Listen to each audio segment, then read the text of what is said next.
Here's Nestle's kids getting big. And Mayhem and her boys are out with the herd now. It's been a week since they were born. Little dude. At the shindig, I met a little boy named Dawson, and I asked him what I should name my new baby goats, and he said I should name one of them the same name as his cat that he named. And so I asked him what it was, and then he said Johnson Cheese. That was his cat's name. So I don't know, which baby goat should we call Johnson Cheese? Does either one of them scream Johnson Cheese to you? Now Miriam will be my next goatee to have babies.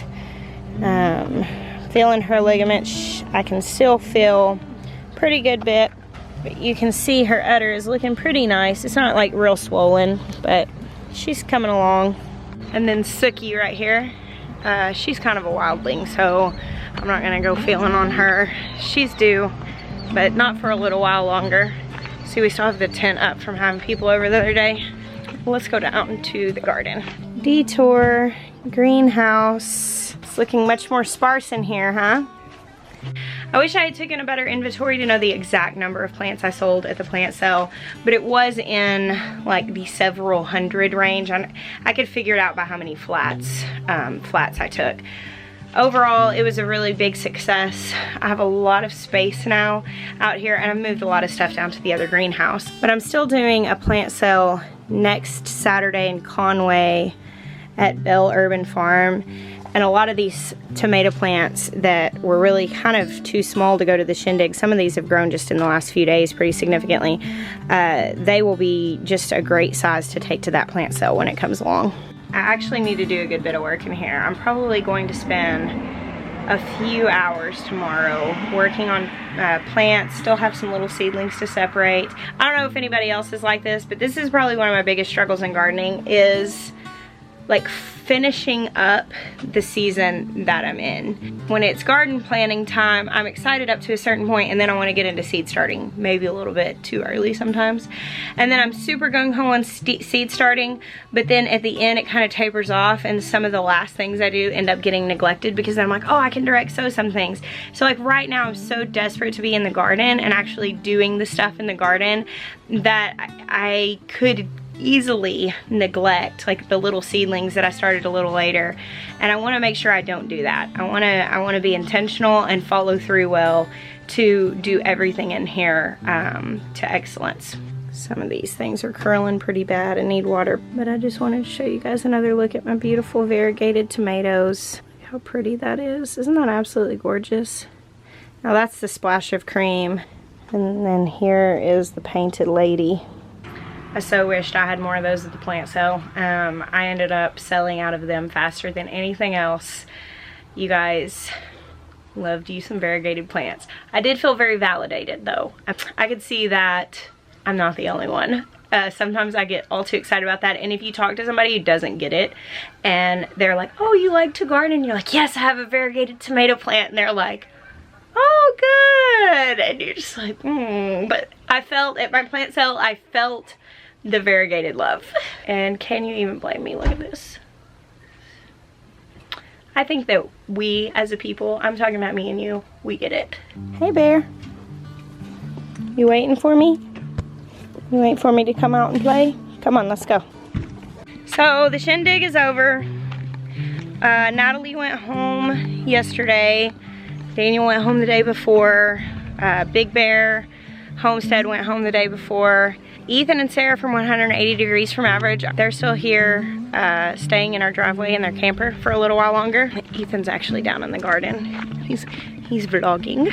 Should I go crash his vlog? I mean, he's in my garden, so I was vlogging. So I think that it's justified.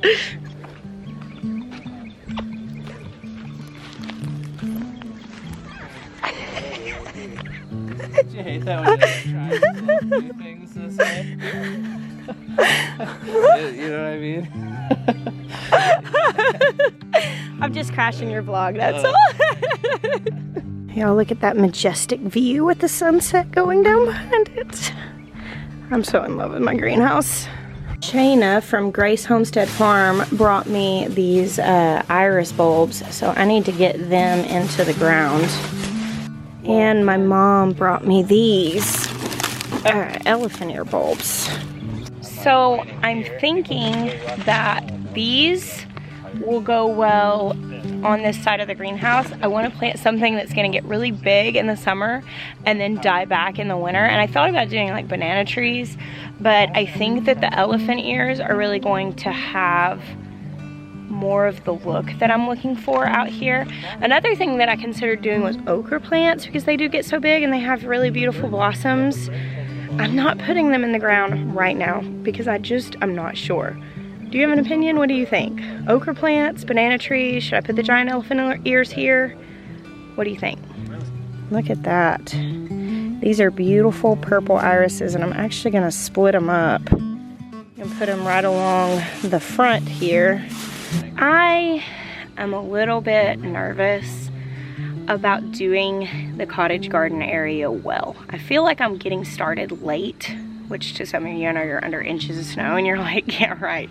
But I don't have a plan. I don't have just a lot of flowers started, and a lot of it will be direct sown.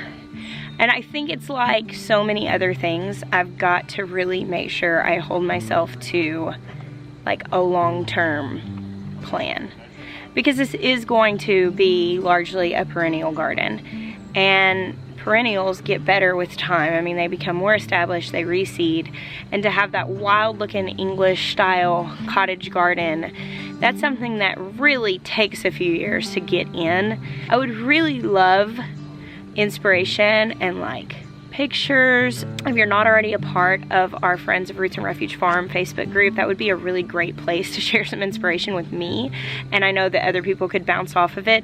But if you have any links like to great blog posts or book titles or anything like that, please just like throw all the inspiration at me, because this space is probably one of the most daunting things I have ever approached in gardening, because I have no idea like how to do it right. And I'm probably overthinking it, because I don't think an English cottage garden is supposed to be super structured. It's not supposed to be something you do like right. Is it, Bear? I don't know, it's so funny because I love like wild and completely untamed things. That's totally, I just love that look. But when I go to building stuff, it's always very structured. Like my default is straight lines and structure. And so, I don't know, isn't that weird? Like, there's this thing that I really want, but it's so different than everything else I've made. Trying to really envision it and be like, okay, how did I get there? I don't know. It's all gonna come together, I'm sure. Not today, though. Excuse me, Bear. These are really neat. Hypostis, am I saying that right? Isn't this beautiful? It's pink splash. You know, I had to buy it because it was pink. Don't wipe my face. It's kind of funny because I've talked to Maya about it, about like feeling in over my head and like having this beautiful vision for the space, but not really knowing how to execute it. And of course he's like, oh, you're great at gardening, you'll do fine. But I don't know, I get myself psyched out because I have something in my mind that I want it to be, and I don't know if I can make it that way. This garden, however, I have absolutely no issues with planting. I have started, and things are starting to come up. And one thing that I'm doing differently down here than I have in the past is I am going to be very vigilant. And hopefully this isn't one of those things that I look back at 4 months from now and it's, you know, immortalized on a video and I'm like, oh yeah, I didn't do that. But my hope is to be very, very vigilant to plant things like nice and densely where they have enough room to grow, but like where there are no bald spots. In the past, like a plant will fail or bugs or whatever, and I'll pull it out and I'll mean to replant it and I won't. And so there's like patchy spots in the garden, and I really have this like beautiful idea of every bed being like full. I really want to do that. I really hope I can make that happen. Jeremiah really loves a wow factor, and I am pretty sure I'll come back to a lot of progress on that pavilion after being out of town for a few days, because he just really enjoys like surprising me. Hey girls. Hey girls. Usually I have snacks when I come to the fence. I don't right now, so they won't be interested in me for long. We are going to take the potato boxes down this year, I think, and just grow some potatoes in the beds instead of trying to do it this way, and maybe in bags. That's a pretty cool idea in theory, but I don't know, I didn't love it. I used the wrong kinds of potatoes. I used determinate potatoes instead of indeterminate potatoes, but I don't really want to do it that way. I'm gonna do them in bags. So as you can see around me, it is green, like spring has sprung. Look at these trees, they're starting to fill out. It's like it happened overnight. Like seriously, when everybody got here for the shindig weekend, there were no visible buds on the trees. And then we were really busy Friday, we were gone Saturday. Sunday morning I woke up and it had rained, so it just had that glow about it outside. And I looked out and you could just see this yellowish green all throughout the trees. And just this week alone, we've got like actual leaves. The grass has gotten crazy. The weeds in the beds have gotten crazy. Like, look at this ridiculousness. This is just straight up spring happening. Look at all these weeds in the bed I gotta pull out and amend before we can plant. What do you think, Bear? So here's a little update on the garlic. Really big difference. It's grown so much.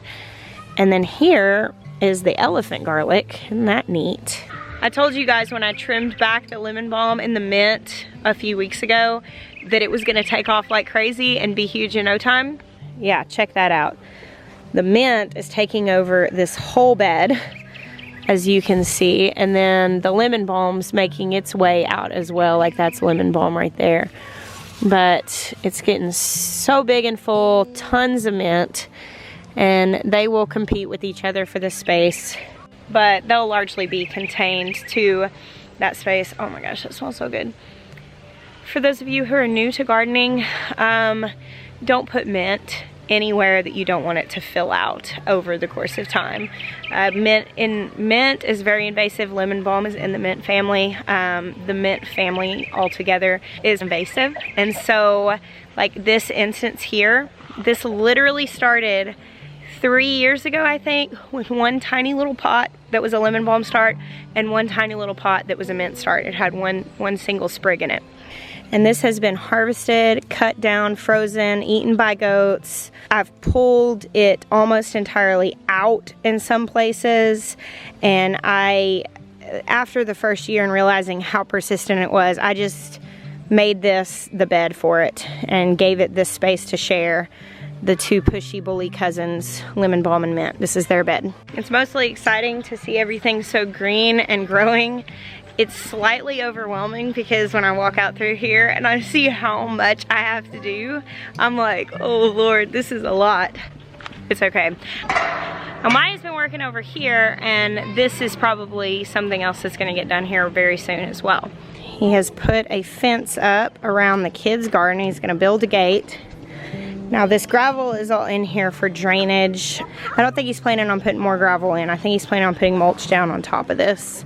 But that's just the area that's kind of lower and needed drainage. Now the kids planted a garden in the fall, but the dogs were able to get in here and they dug it up. So we'll have the fence up, and we're gonna amend these beds and let them pick out of the plants we have. They've already said they wanna grow like cherry tomatoes.